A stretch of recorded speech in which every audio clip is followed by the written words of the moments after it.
धीरे धीरे भावनात्मक लहजे में ये कहानी है एक ऐसी बहू की जिसे घर में सबने सिर्फ कपड़े धोने वाली समझा। नाम था उसका सीमा। पढ़ी लिखी, समझदार, लेकिन ससुराल में उसकी पहचान सिर्फ एक कामवाली तक सीमित रह गई। सिन में सासू माँ की आवाज, सीमा, बाथरूम में बाल्टी भरी रखी है, कपड़े धो लेना। अरे बहू, पापा जी की सफेद बनियान में दाग रह गया था पिछली बार। ध्यान से घिसना।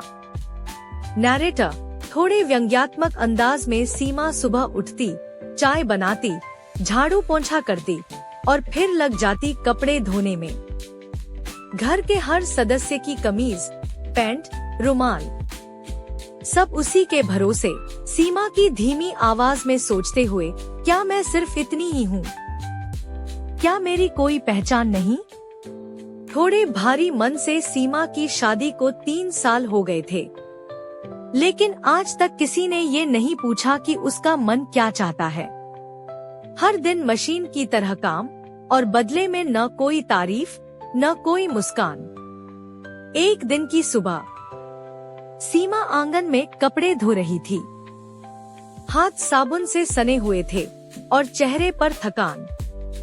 तभी बाहर से डाकिया आया एक लिफाफा लेकर। सासू माँ, सीमा, बहू, तेरा कोई खत आया है। सीमा हाथ पोंछती हुई आई और खत खोला।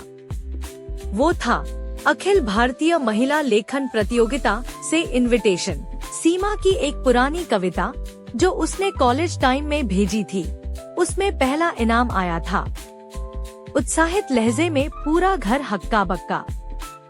जिस बहू को सबने कपड़े धोने वाली समझा, वो असल में एक बेहतरीन लेखिका निकली।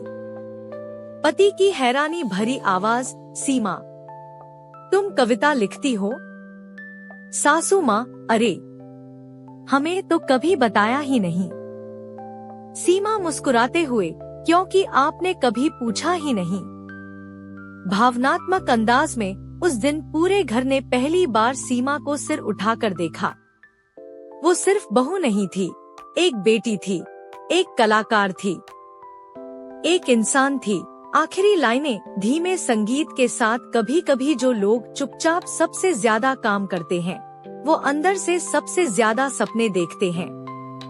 सीमा अब भी कपड़े धोती है, लेकिन अब उसे सब कपड़े धोने वाली बहू नहीं, कहानी लिखने वाली बहू कहते हैं।